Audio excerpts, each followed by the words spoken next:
Oi pessoal, aqui é o Theo e estou com vocês hoje para contar mais um caso chocante. O caso de Summer Baldwin. Enterradas em malas.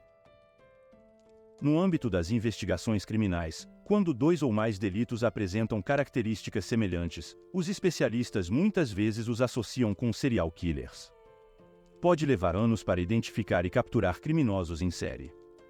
A maioria desses infratores sofreu violência e abuso na infância, e alguns têm diferentes graus de doença mental. No entanto, eles têm consciência de suas ações. Para o mundo externo, essas pessoas frequentemente parecem perfeitamente normais, tanto que aqueles ao seu redor não percebem que estão diante de um assassino impiedoso. Isso foi o que aconteceu com Rosendo Rodrigues, um jovem aparentemente comum que serviu no Corpo de Fuzileiros Navais dos Estados Unidos. Testemunhas que o conheciam pessoalmente e prestaram depoimento em seu julgamento o descreveram como um homem amigável, responsável e de bom coração, que não faria mal a uma mosca. No entanto, veio à tona que ele havia tirado brutalmente a vida de duas jovens mulheres e havia se desfeito de seus corpos de uma maneira particularmente extravagante e incomum. Olhando para o futuro, direi que esse homem foi justamente punido por seus atos repugnantes. Mas vamos começar desde o início para entender esse caso complexo e controverso, entender quem eram suas vítimas e mergulhar na infância do criminoso para entender como ele se transformou em um monstro. Uma figura desprovida de vestes em uma mala. Esta narrativa sinistra teve início em 13 de setembro de 2005 nos arredores de Lubbock, Texas. Um funcionário dos serviços públicos da cidade, executando suas obrigações de rotina em um aterro sanitário local, percebeu um objeto incomum entre os vários resíduos coloridos que examinava, uma grande mala preta que parecia estranhamente intacta e volumosa. Intrigado, ele abriu a mala, na esperança talvez de encontrar algo de valor. Para seu horror, a primeira coisa que vislumbrou ao desfazer o zíper foi a mão de uma mulher. Inicialmente, ele teve dificuldade em aceitar que se tratava de um corpo humano real e não de uma boneca ou manequim. Ao abrir completamente a mala, deparou-se com o corpo nu de uma jovem mulher, com os joelhos recolhidos ao peito e os braços cruzados em volta do pescoço. O funcionário imediatamente parou o caminhão de lixo que trouxe a mala macabra e acionou a polícia. O aterro sanitário foi rapidamente isolado e o caminhão, juntamente com seu conteúdo, foi minuciosamente examinado. Encontrar pistas em um vasto depósito de lixo da cidade era uma tarefa árdua, porém os investigadores mantinham a esperança de pelo menos descobrir indícios sobre a identidade da mulher e como ela acabou naquele estado. Nenhuma identificação ou pertences pessoais foram encontrados na mala. A única característica distintiva no corpo era uma pequena tatuagem na perna com a palavra Summer. Agora, os examinadores médicos enfrentavam o desafio de determinar a causa da morte, enquanto os especialistas forenses buscavam identificar a vítima e encontrar seu assassino. Uma autópsia revelou múltiplos ferimentos infligidos enquanto a mulher estava viva, incluindo sinais de violência sexual. No entanto, a causa da morte foi asfixia. Ela ainda estava viva quando foi colocada na mala, mas sufocou devido ao espaço confinado. Quando seu corpo foi descoberto, ela já estava morta há aproximadamente um dia. A análise das impressões digitais, enviadas para o Banco de Dados Nacional nos Estados Unidos, identificou a vítima como Summer Lee Baldwin, de 29 anos. Quem era Summer? Summer Lee Baldwin, nascida em 1976 em Washington, era conhecida por sua natureza doce, gentil e aberta. Ela era uma estudante brilhante, com uma personalidade vibrante e muitos amigos. Sonhando com uma carreira de atriz, Summer tinha grandes aspirações para sua vida. Depois de se formar no ensino médio, ela se matriculou em uma faculdade comunitária, mas os estudos universitários eram difíceis para ela. Seus amigos a convidaram para ir ao Texas em busca de uma mudança de cenário e oportunidades. Summer se mudou para Lubbock com o apoio de seus pais, esperando começar sua vida do zero. Não se sabe ao certo quando a vida de Summer começou a se deteriorar, mas ela gradualmente se tornou viciada em álcool e drogas ilícitas, sem buscar ajuda de sua família. Com o tempo, seu vício piorou, levando à perda de emprego e conexões com pessoas com antecedentes criminais. Seus sonhos de atuar foram desfeitos e, eventualmente, ela começou a trabalhar como acompanhante para se sustentar. Sem consciência dos problemas de sua filha, os pais de Summer pensavam que ela estava levando uma vida bem-sucedida. Eles ficaram arrasados quando a polícia os informou sobre sua trágica morte em setembro de 2005. As informações fornecidas sobre os amigos e locais frequentados por Summer eram limitadas. Notavelmente, alguns meses antes de sua morte, Summer foi uma testemunha-chave em um importante caso federal de falsificação. Isso sugeria que seu assassinato poderia ter sido uma execução contratada por uma gangue criminosa, o que chamou a atenção do FBI e colocou a investigação sob escrutínio especial. A investigação e os primeiros suspeitos.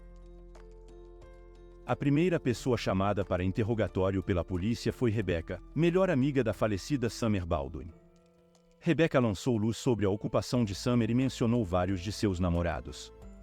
Um deles em especial possuía um comportamento extremamente agressivo com Summer, levantava a mão para ela com frequência e a perseguia persistentemente após o término do relacionamento. Esse homem se tornou o primeiro suspeito no caso. O ex-namorado de Summer foi detido e levado à delegacia no mesmo dia, mas ele negou veementemente qualquer envolvimento no caso. Além disso, ele pareceu genuinamente surpreso e abalado com a notícia da morte dela. Porém, ele tinha um álibi sólido na noite anterior à tragédia. Ele esteve envolvido em uma briga de bar por estar bêbado e passou a noite na cela com outro encrenqueiro. Como resultado, a polícia teve que liberar o primeiro e único suspeito na época. Outra amiga e colega, por assim dizer, da falecida, forneceu à investigação informações muito mais importantes. De acordo com uma mulher chamada Marjorie, ela viu Summer na noite anterior ao assassinato e até trocaram algumas palavras. Elas se encontraram em 11 de setembro no estacionamento de uma loja de conveniência. Marjorie relatou que uma van vermelha parou na loja, de onde desceu um homem jovem e em forma, de aparência latina, que entrou na loja, presumivelmente para fazer compras. Enquanto isso, Summer, ao ver a amiga, saiu do lado do passageiro para cumprimentá-la. Ela disse a Marjorie que ele era seu cliente, com quem ela havia se encontrado pela segunda vez nos últimos dias. Depois que o homem saiu da loja, ele voltou para o volante e Summer se apressou em voltar para a van. Marjorie então seguiu com seus afazeres e não viu para que direção a van seguiu, nem sabia onde o casal planejava ir em seguida. Ela acrescentou que nunca tinha visto o homem antes e presumiu que ele não era da região.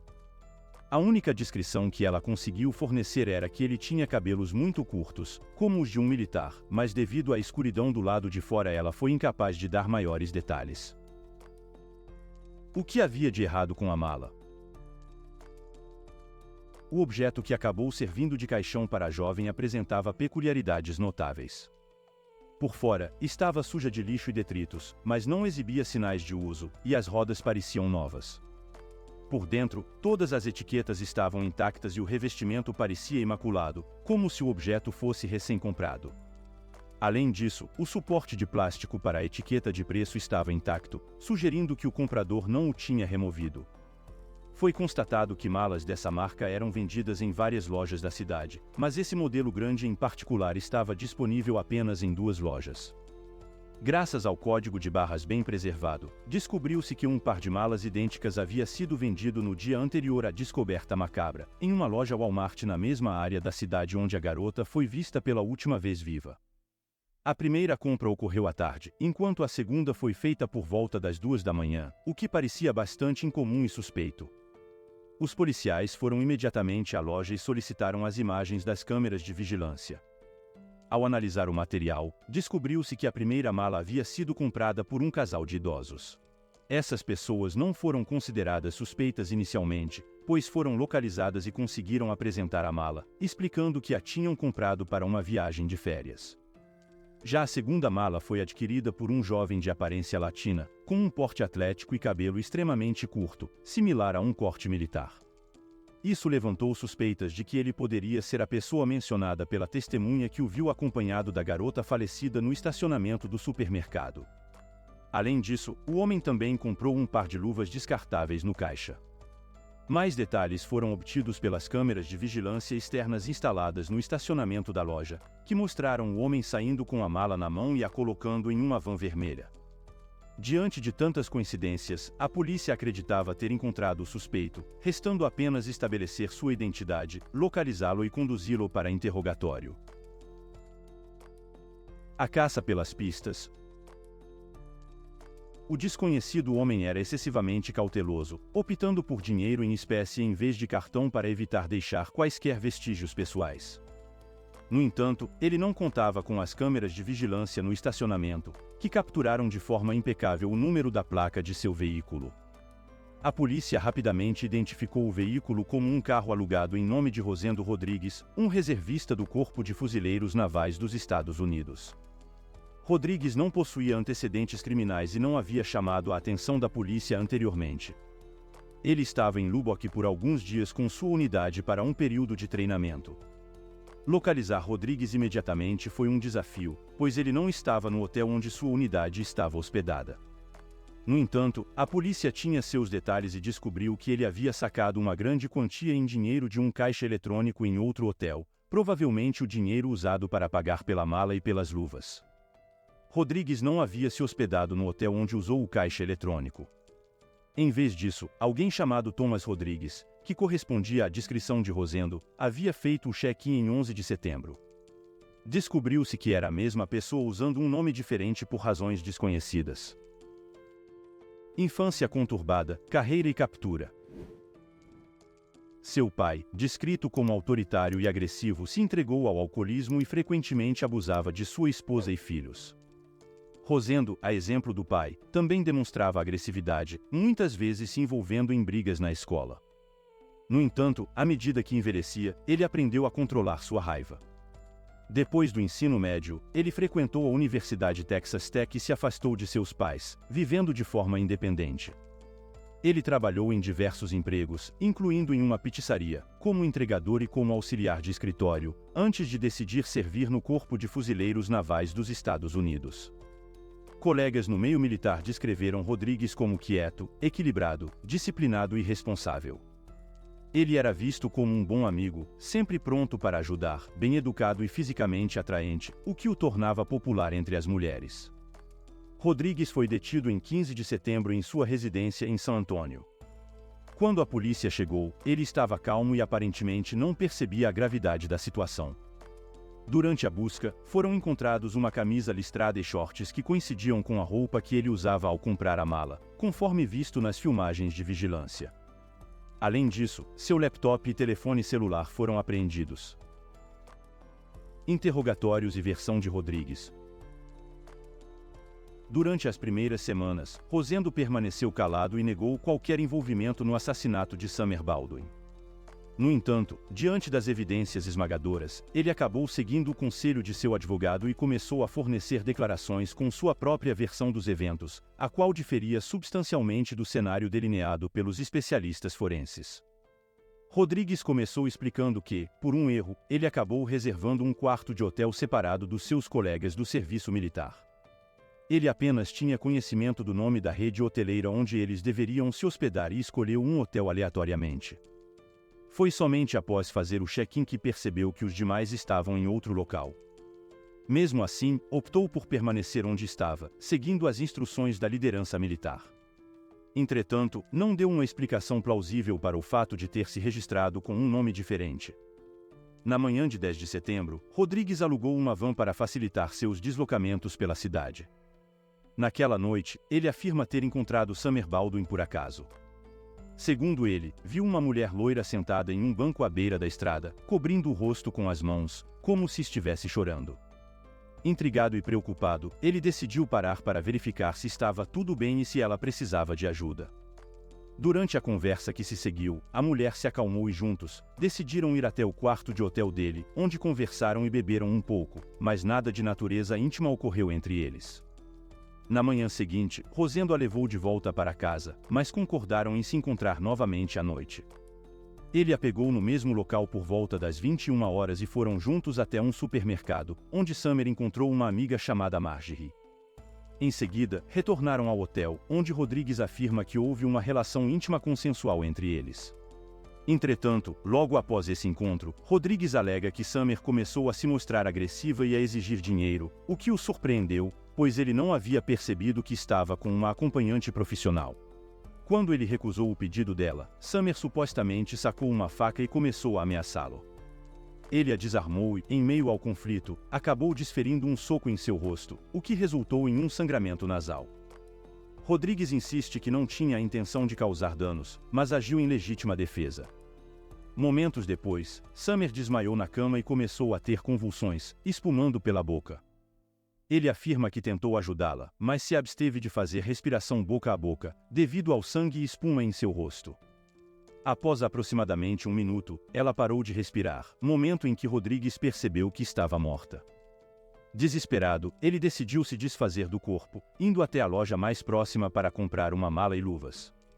Em seguida, retornou ao hotel, colocou o corpo dela na mala e a descartou no lixo, acreditando que seria levada para o aterro sanitário na manhã seguinte. Após concluir esses atos, ele fez o check-out do hotel, devolveu o carro alugado e voltou para casa em San Antônio, agindo como se nada tivesse acontecido. Inconsistências na história do suspeito. Os investigadores logo perceberam que Rosendo Rodrigues estava faltando com a verdade, pois havia várias discrepâncias em sua narrativa. Por exemplo, Marjorie, que encontrou Summer no estacionamento na noite do crime, afirmou que Summer lhe disse explicitamente que o homem era um cliente dela com o qual já havia tido um encontro remunerado anteriormente. Rodrigues alega que tudo entre eles foi consensual, mas as evidências no corpo de Summer indicam que ela foi abusada. É provável que a primeira noite deles tenha sido de fato consensual, o que explicaria por que Summer concordou em encontrá-lo novamente. Além disso, Rodrigues afirmou que só deu um soco em Summer no rosto para acalmá-la e intimidá-la, mas ela acabou sofrendo convulsões após o golpe e veio a falecer. No entanto, uma autópsia encontrou cerca de 30 hematomas na cabeça e no corpo de Baldwin na noite do crime, além de várias perfurações. Além disso, a perícia afirmou que ela estava viva quando ele a colocou na mala, o que contradiz sua afirmação de que ela já estava morta. Outra garota em uma mala.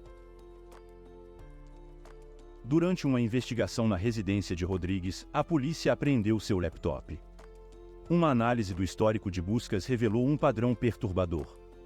Nos 3 dias anteriores à sua prisão, Rodrigues estava ativamente buscando informações sobre uma garota chamada Summer, prestando atenção se havia uma busca em andamento por ela e se seu corpo havia sido encontrado em um aterro sanitário. Curiosamente, Rodrigues também pesquisava frequentemente por Joanna Catherine Rogers, uma garota de 16 anos de Lubbock que havia desaparecido há 1 ano e meio e nunca foi encontrada. Quando as autoridades ofereceram a Rodrigues um acordo judicial em troca de informações sobre o caso de Joanna, acordo este que incluía uma sentença reduzida e evitava a pena de morte, ele aceitou relutantemente e contou toda a história. Ele conheceu Joanna, uma estudante do ensino médio em Lubbock, no final de abril de 2004. Após alguns encontros, eles foram para o quarto de hotel dele em 4 de maio. A situação se tornou trágica quando, após uma discussão sobre dinheiro e ameaças de processo por estupro, Rodrigues entrou em pânico, cobriu a boca de Joanna para silenciá-la e inadvertidamente causou sua morte. Em uma tentativa desesperada de se livrar do corpo, Rodrigues o colocou em sua própria mala e a jogou em uma lixeira. Esse método replica a disposição do corpo de Summer 1 ano e meio depois. Inicialmente, Rodrigues confessou essas ações, mas depois retirou seu depoimento alegando coerção por parte das autoridades.